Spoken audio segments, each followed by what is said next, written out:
What's going on, everybody? I don't know how many people are in here. It looks like Trevor has already arrived. But yeah, got set up a little bit early. Just wanted to get rocking. Big, big year coming up. 2022. It's our year that we're going to 15, 16, something like that. Some people have been here very beginning, which is always really exciting. We'll see a lot of familiar faces and such at the draft. So yeah, it'll be great. Custom schedules are up, which kind of helps everyone. It's done based on your historical performance throughout the league, but pretty well done. It's been working out these past few years as far as tougher schedules for teams that have performed historically better. It's kind of all over the board. I'm seeing a lot of fun stuff, trends as far as our last 10 years. I have a rolling list of draft positions and how those teams do the following year. Basically, I have it from the last 10 years because that's how long we've been doing the draft lottery system. And we've seen a lot of shake-up throughout the years with different draft positions. So should be a fun year again. Draft coming up in a few weeks on Labor Day weekend. So if you're around, please come by the draft. We're gonna have a Bryant Street again. They're all set up and ready for us. We'll do it a little bit earlier in the day, but still some people will get time to hang out and such. With all that being said, I've got my little friend over here that I had to bring in. Trevor's the last one, of course, but everybody's had their turn at doing it. But yeah, new champion calls for a new plaque, so gotta get that put on this afternoon.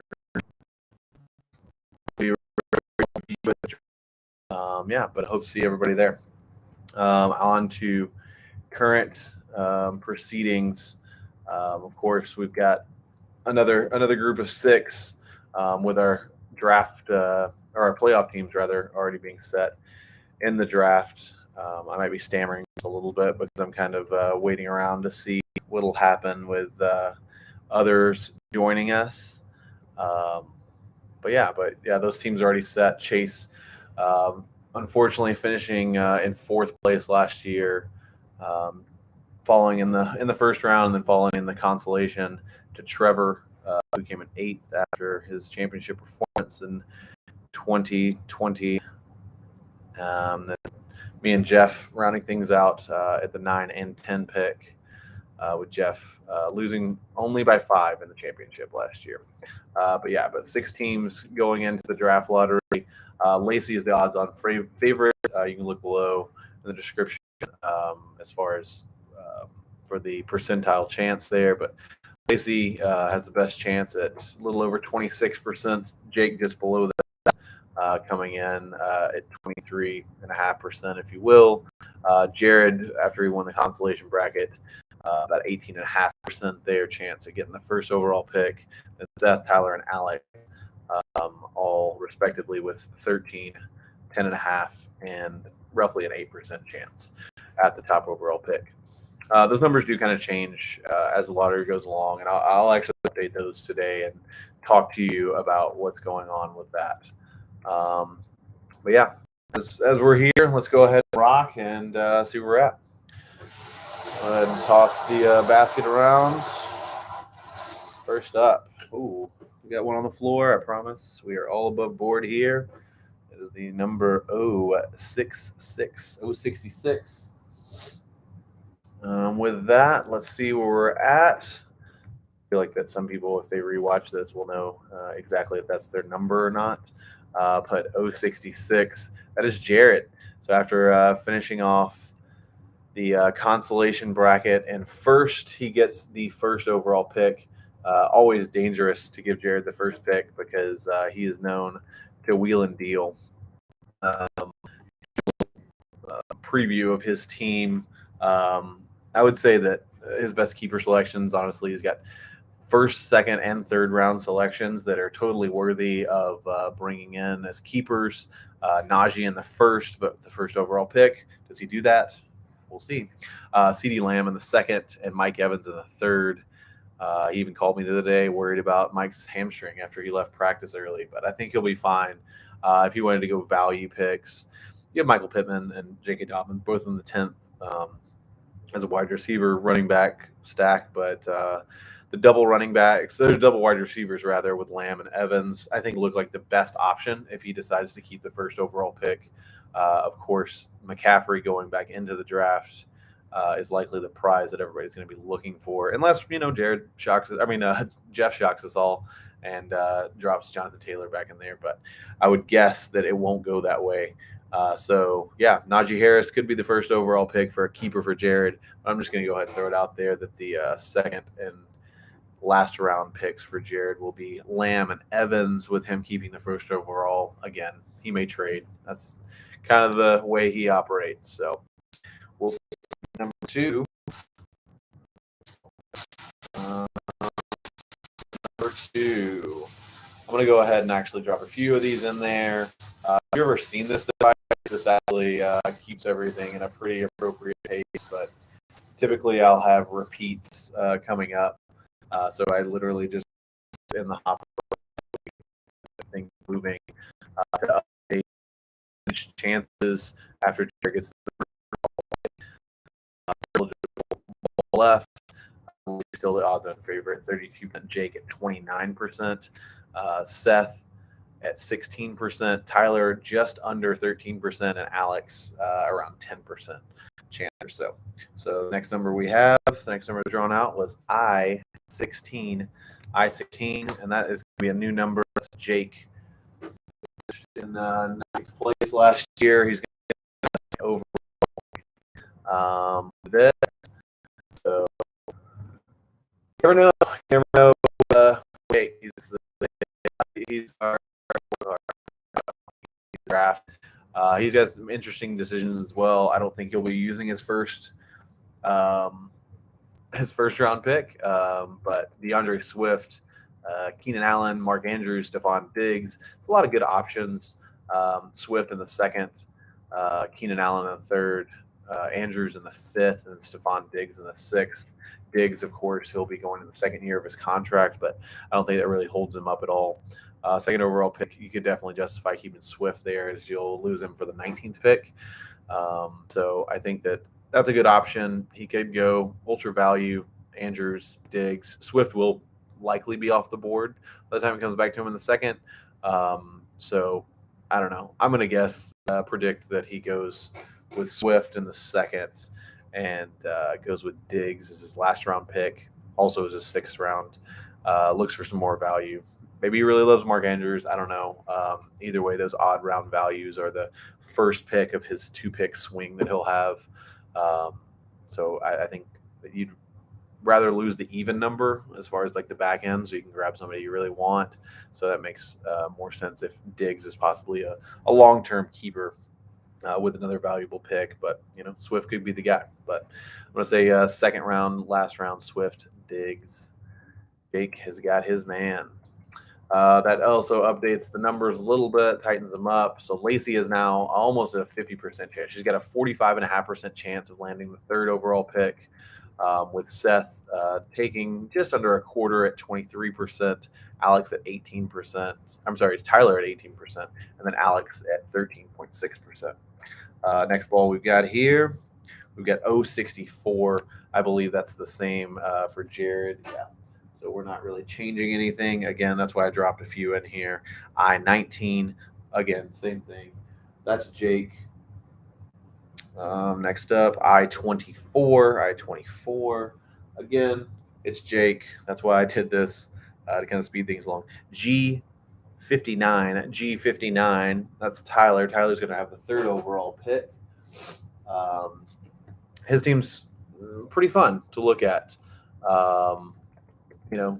Disappointing year, but I think that things could change at any moment, any year for any of us. I've got a lot going on this year, so I'll try my best to defend my crown. But yeah, Tyler, you could be next up with that 3rd overall pick. A lot of options. Again, you'll have Let's see, Chubb in the first, which I really like. The third overall pick might not necessarily be the best value. But you've got a lot of value on the back end, but they're kind of mid round or mid 100s players. So I don't know how many of those you want to go after. McLaurin in the third, that's nice. Marquise Brown in the 10th. Travis Etienne, who did Mark, a little pickup there. He'll be in the 12th with Dalton Schultz and Elijah Moore, both in the 12th. You could go ultra value. I wouldn't overthink it. You might look at trading back with one of those playoff teams or something like that, keeping Chubb, keeping McLaurin. Just take the high end guys. Take your luxury cars and be happy with them. I would, just take Chubb and slide to the back end of the first round. That'd probably be a pretty smart way to go about it. So we've only got 2 balls left to determine. Unfortunately, our odds-on favorite Lacey is still not been picked going into the 4th pick. So with the current odds, she still has a 55.5% chance to get the 4th overall pick, with Seth at a 28% chance and Alex at about a 16.7% chance. We've got one more ball already ready, so hopefully it's a new number, 063. 063. That's also Jarrod. Again, that's why I try to drop a few of these in there. I'm going to do that again just to kind of see if we can speed our process along here. Let's drop one more. All right, we got 5 in the hopper. B2. There you go. Lacey's next up. B2. So Lacey is on the board. Sadly, this is kind of a tough position to be in because you're kind of stuck between a rock and a hard place as far as being able to trade back and flexibility and things like that. But Lacey has some nice value as far as her keepers go. Debo in the 7th, I would say her best keeper. She has 4. It's tight. It's easy. No matter where you're at in the draft, you're not worried about losing a first or a second round pick. So I think she's in a good spot. Debo in the 7th, like I said, getting that new contract. Also, Justin Herbert, if she wanted to keep a quarterback, of course, she still has Dak, I believe. So she could go with that. But I think Herbert's a much better choice in the 7th. You can combo those two if you wanted a quarterback, wide receiver. You could go with a Charger stack in the 7th and the 11th with Herbert and Mike Williams. But the other player, I would say Cam Akers in the 12th. Cam Akers in the 12th would be pretty nice if he can kind of capture the playoff run that he had last year. But to me, again, I'm going chalk as far as like the highest rated players. I'm going to go Debo. I'm going to go Akers, 7th, 12th. Both of them are on fresh contracts. You're looking at 3 more years rather of those guys. So even though she's in the middle of the draft, I think it's not the worst position. If she wanted to flip Debo for a later round pick, she could possibly do that. She could flip Akers, maybe move somewhere in the draft if she wanted to, move up, move back. I don't know. We'll see. But I would guess that she'll be at that 4 spot with Debo and Akers on the squad. Next up, we've got 2 people left. So Seth at a 63% chance roughly, and Alex at a 37% chance, if you will. They're the only 2 left. Again, I have a few already drawn out here. G57, G57, that is Tyler. He's already gone. Let's see. 067, that's also Jarrod. He got the first pick. Doesn't matter there. G46. G46, that's Seth. G46. So Seth is going to take the 5th overall pick with Alex in the 6th pick. So we're set. If you want to, I'll quickly preview Seth and Alex's team. Seth up first. Even though you're in that 5 spot, I don't think you're going to keep your first rounder. Derrick Henry, last year of his contract. That's stone cold lock. There's no way you walk away from that. So I'd say the fourth rounder there, you definitely lock him in. The other choice is a little bit more up in the air, but I think Devontae Adams is the way to go. You've already used one of the 3 years in his value, but yeah, I would say keep Devontae in the 2nd. You do lose, what is that, the 15th round or 16th overall pick, something like that? Yeah, 16th overall. which does kind of stink. But for Derrick Henry, basically, if you flip the two in your mind, um, basically losing 16 overall for Derrick Henry, that's totally worth it. Plus, you have Devontae Adams in his new home. Derek Carr, we'll see how that works out for him. But those are the two guys I think there. As far as Alex goes, honestly, couldn't have landed better. I think the best keeper you have is is in the first round. So it's not the worst thing that you're there. You might want to be a little bit further back to get that swing back through, but when it's all said and done, you don't have to really do a whole lot, and you can still maximize your pick with the 15th overall being your first selection. Dalvin Cook, you definitely have to keep in the first, get him for a couple more years. So that's totally worth it. Dalvin in the first, you got AJ Brown in the second. Not really my thing. I mean, even though he's your last round pick, Cooper Cup's the way to go. He's top, 2-3 receiver in our format. Keep him in the fourth for future considerations. That's a home run.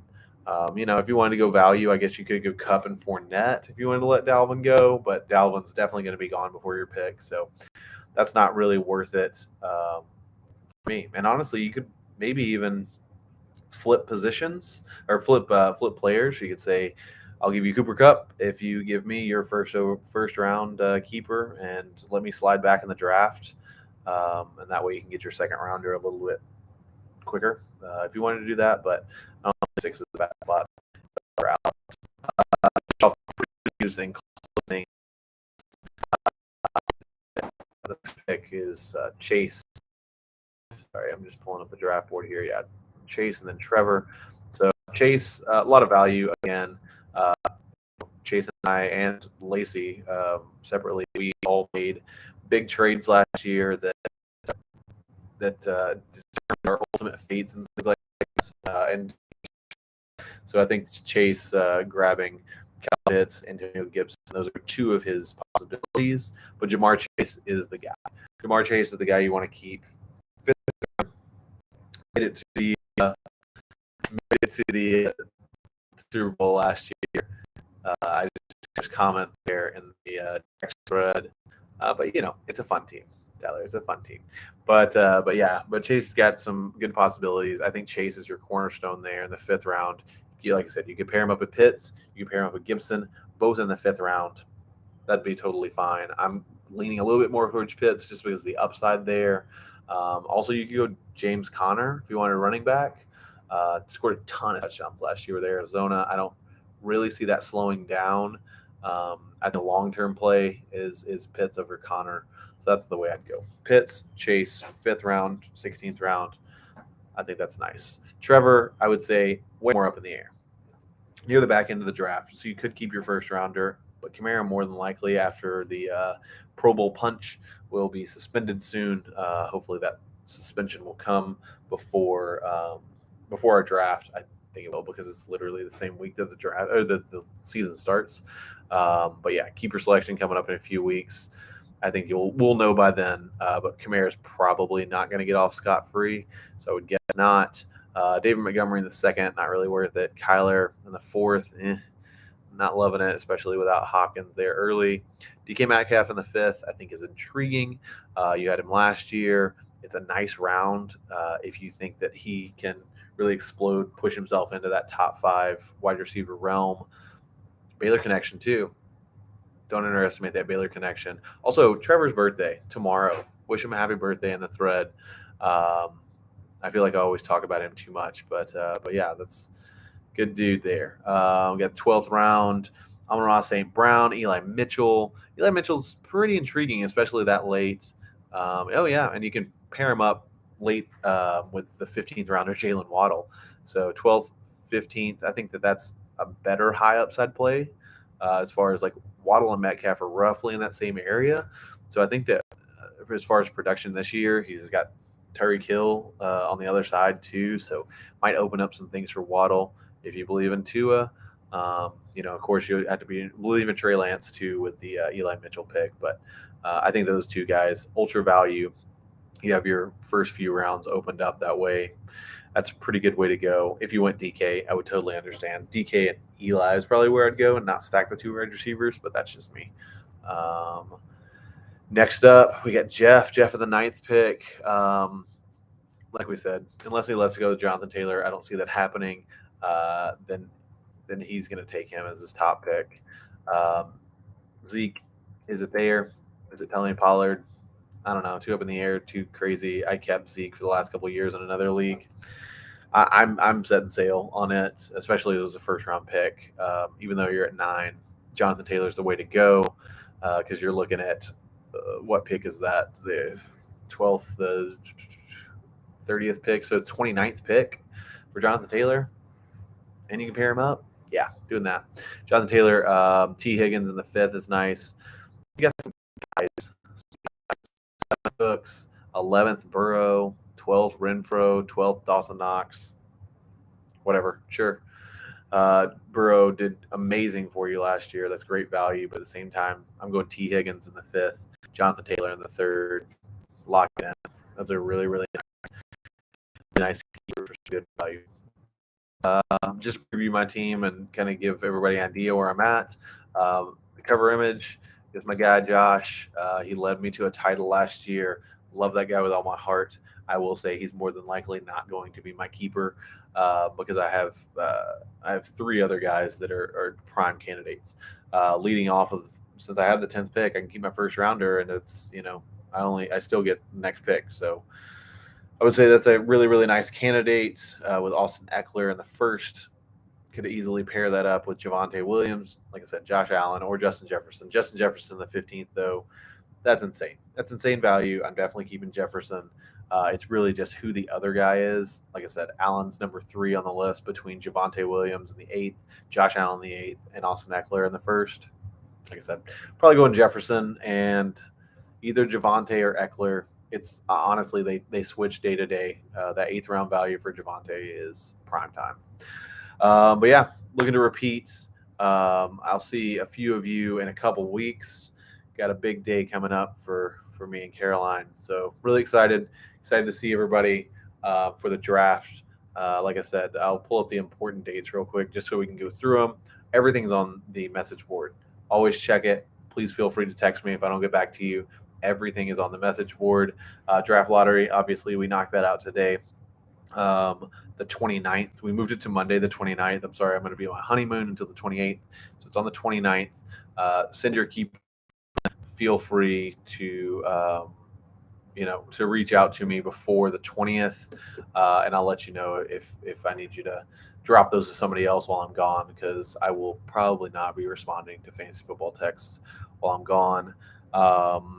On the 4th, Sunday, September 4th, like I said, it's a Labor Day weekend, 1 o'clock at Bryan Street Tavern. Come out, have a Whalen, have a pitcher of beers. We'll have a great time. Should be a good gathering. I'm trying to lock in everyone coming this year. I'd really love to see everybody. With the season starting on the 8th, on Thursday the 8th with Buffalo and the Rams. Like I said, everything's on the site. If you need anything, reach out. I'm always here. I'll post the finished draft order here shortly and send out the draft boards, all that good stuff here shortly as well. Thanks, guys. See you all soon.